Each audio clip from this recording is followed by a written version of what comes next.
నిజామాబాద్ జిల్లాలోని ఏదైతే 10-11వ డివిజన్లో ఉన్నాం. సో ఈ డివిజన్ అనగానే చాలామంది గుర్తు వచ్చేది ఏదైనా ఉందంటే అది ఒక డంపింగ్ యార్డ్ అండి.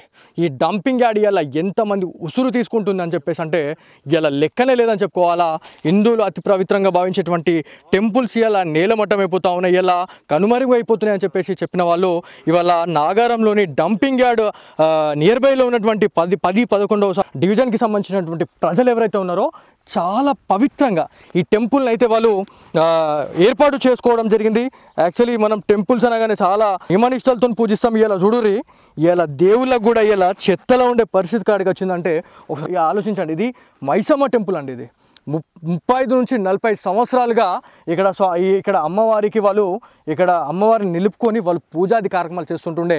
ఇలా దాదాపు ఒక 10 సంవత్సరాల నుంచి ఇలా పూజలు నోచుకోలేని పరిస్థితి ఉంది అని చెప్పేసి వాళ్ళు బాధపడుతూ ఉన్నారు. అంటే ఒక దేవుని మనం ఎంత ఆరాధించినా కూడా ఇలా దేవుళ్ళ పరిస్థితి ఇలా ఇట్లుంటే మా బతుకులు ఇలా ఎట్లుంటాయి అని చెప్పేసి ఇలా వాళ్ళు బాధపడుతున్న పరిస్థితి ఉంది. సో ఇది మైసమ్మ టెంపుల్ అండి. ఇది దాదాపు ఇంతకుముందు ఇక్కడ ఉన్నటువంటి వాళ్ళు ఎవరైతే ఉన్నారో ఇక్కడికి వచ్చి చాలామంది ఇక్కడ మేకలు కోసుకొని కోళ్ళు కోసుకొని ఇక్కడ ఒక పండుగ వాతావరణం లాగా ఇక్కడ మెడ్లేసిపోతూ ఉండే. ఇలా అమ్మవారికి వచ్చిన గతి ఇలా మాకు ఇలా వచ్చిందని చెప్పేసి ఇలా బాధపడతా ఉన్నారు. కొంతమంది ఇక్కడ స్థానికులు ఉన్నారు, వారితో మాట్లాడే ప్రయత్నం చేద్దాం. అన్న మీరు చెప్పండి, ఎంత బాధకరం అంటే నాకు ఇక్కడికి వచ్చిన తర్వాత చూస్తే ఇక్కడ అమ్మవారిని చూస్తే కళ్ళకి నీళ్ళు వస్తాం. చూడు లోపల మొత్తం చెదారంతో ఇలా నిండిపోయిన పరిస్థితి. ఇలా దేవుళ్ళ బతుకులు అట్లా అంటే మీ నాగారంలోని 10-11వ డివిజన్ ప్రజలు ఎవరైతే ఉన్నారో మీ బతుకులు కూడా ఇలా మా కళ్ళకు గడ్డినట్టు కనబడుతుందన్న. సో దీని గురించి మీరు ఎమ్మెల్యే గారికి మీరు ఏం చెప్పాలనుకుంటున్నారు, ఎంపీ గారికి మీరు ఏం చెప్పాలనుకుంటున్నారు? ఎందుకంటే టెంపుల్స్ని మనం కాపాడుకోవాల్సిన బాధ్యత మన పైనే ఉంది. సో ఇలా ఇంత దారుణమైనటువంటి గతికి ఇలా మనం ఇలా వచ్చినాం, ఇలా దిగజారుకుపోయినామంటే ఇలా సిగ్గు చేయడం చెప్పుకోవాలి. సో దీని గురించి ఏం చెప్తారు? దేవుళ్ళ గురించి ఇంత గొప్పగా మాట్లాడుకునే నాయకులు ఇక్కడ ఈ గుళ్ళను చూడండి. ఈ డంపింగ్ యార్డ్లో మీకు తెలుసు నిజామాబాద్లో అతి ఎక్కువ మందిరాలు ఉండే ప్లేసు మన నాగారం. మంచి పురాతనమైన ఆలయాలు కూడా ఉంటాయి ఇక్కడ. కానీ ఇంత మంచి వాతావరణంలో ఉన్న చిన్న చిన్న టెంపుల్స్, ఈ గరీబోళ్ళు కట్టుకున్న ఈ గుళ్ళను కూడా ఈ డంపింగ్ యార్డ్లో ఇక్కడ మైసమ్మ టెంపుల్, అక్కడ అడలిపోచమ్మ టెంపుల్ ఇవన్నీ కనుమరుగవుతూ ఉన్నాయి. పూజలు కనీసం పూజలు కూడా నోచుకోలేని స్థితిలో ఈ మందిరాలు ఉన్నాయి. మీరు మా పబ్లిక్ ఇట్లయినా మీరు పట్టించుకోరు. గుళ్ళనన్నా ఈ ప్రస్తుతం ఈ డంపింగ్ యార్డ్లో ఉండే ఈ గుళ్ళనన్నా మీరు పట్టించుకొని డంపింగ్ యార్డ్ ఇక్కడ తరలించే ప్రయత్నం మీరు చేయండి. ఇప్పుడు తరలించకున్నా కూడా ఇదే గుడిని కొంత లెవెల్లో మనం హైట్లో కూర్చోబెడితే దేవుడు ఇక్కడే ఉంటుంది. మీరు నమ్ముకున్న దేవుడు మీ దగ్గర నుంచి పోకుండా ఇక్కడనే మీరు ప్లాన్ చేసుకునే పరిస్థితి కూడా ఉంటుంది. అధికారులకు మీరు ఏం చెప్పాలనుకున్నారు దీని గురించి? పరిస్థితి అన్నా ఇది ఎండాకాలం కాబట్టి ఇక్కడ దాకా వస్తూ ఉన్నాము. వానాకాలం వచ్చిందంటే ఇక్కడ మీరు నిల్చునే పరిస్థితి కూడా మీకు ఇక్కడ ఉండదు. ఇది మొత్తం బురదమయం అవుతుంది. ఒక చిన్న చెరువు, ఎందుకంటే చెరువులను కాపాడుతూ అంటారు. ఇప్పుడున్న ప్రతి ఒక్క గవర్నమెంటు చెరువులను అడవులను కాపాడుతూ ఉంటుంది. మళ్ళీ ఈ పరిస్థితి చూడండి, ఈ గుళ్ళను చూడుర్రి, ఈ అడవులు చెరువులు మొత్తం కలుషితమవుతూ ఉన్నాయి ఈ డంపింగ్ యార్డ్ వల్ల. మళ్ళీ ఏం చేస్తున్నారు అర్థమవుతలే. హైడ్రాలు అని చెప్పేసి కొత్త పేర్లు పెట్టి తీసుకొచ్చి చెరువులను కాపాడుతూ ఉంటాము, గుట్టలను కాపాడుతూ ఉంటాము, గవర్నమెంట్ కాపాడుతామంటారు, ప్రతి ఒక్కటి మాట్లాడుతూ ఉంటారు. మళ్ళీ ఇంత పెద్ద అడవులే నాశనం అవుతూ ఉన్నాయి, చెరువులు నాశనం అవుతూ ఉన్నాయి, గుళ్ళు నాశనం అవుతూ ఉన్నాయి. మరి ఏంది, ఎలా పట్టించుకుంటారు? మీరే మాకు సమాధానం ఇవ్వాలి. రైట్, ఇది మొత్తానికి ఎవరిని అడిగినా కూడా ఇలా బాధపడుతున్న పరిస్థితి ఉంది. ఇలా ఈ దేవుళ్ళ పరిస్థితి చూడండి. దేవుళ్ళకి ఇట్లాంటి గతి పడితే ఇలా సామాన్య ప్రజలం మన గతి ఎట్లుంది, మన పరిస్థితి ఎట్లుంది అనే దానికి ఇది ఒక ఉదాహరణగా చెప్పుకోవాలా. దేవుళ్ళకి ఇట్లాంటి కష్టాలు వచ్చినప్పుడు మనుషులం మనం ఎంత అండి. చూడరు ఒకసారి దేవుడి పరిస్థితి.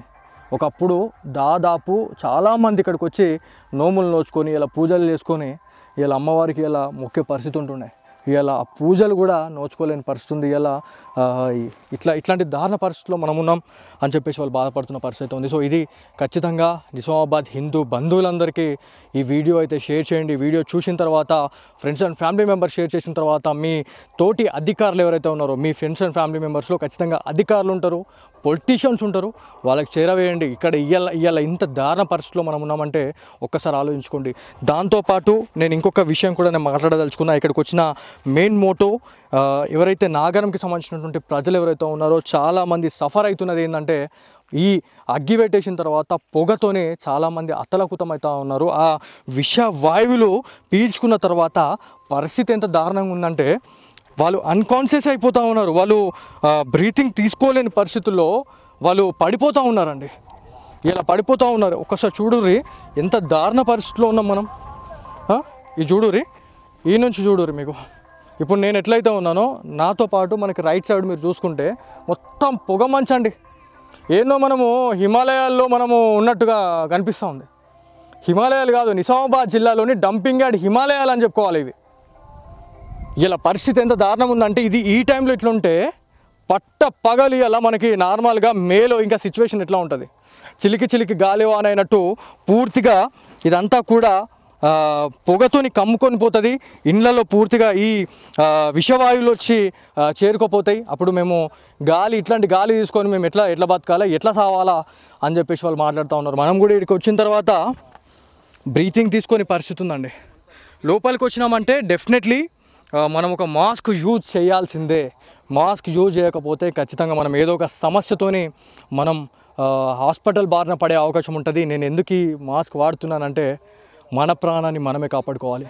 సో నాగరంలోని ప్రజలు ఎవరైతే ఉన్నారో వాళ్ళతో కూడా నేను మాట్లాడితే నిన్న హాస్పిటల్లో అడ్మిట్ అయిన తర్వాత చాలామంది డాక్టర్స్ అయితే వాళ్ళ ఒక సేఫ్టీ ప్రికాషన్ ఇవ్వడం జరిగింది. ఏంటంటే అక్కడ ఎవరైతే ఎఫెక్ట్ అయిన వాళ్ళు ఎవరైతే ఉన్నారో ఖచ్చితంగా ఈ సర్జికల్ మాస్క్ని మెయింటైన్ చేయండి అని చెప్పి చెప్తా ఉన్నారు. సో ఓకే, మీరు చెప్పిన విషయం బాగానే ఉంది. కాకపోతే ఈ సర్జికల్ మాస్క్తోనే మనము ఎన్ని ఇయర్స్ మనం ఇట్లనే ఉండాలి, ఎన్ని ఇయర్స్ మనం దీంతో సాహసం చేయాలి ఈ మాస్క్తోని?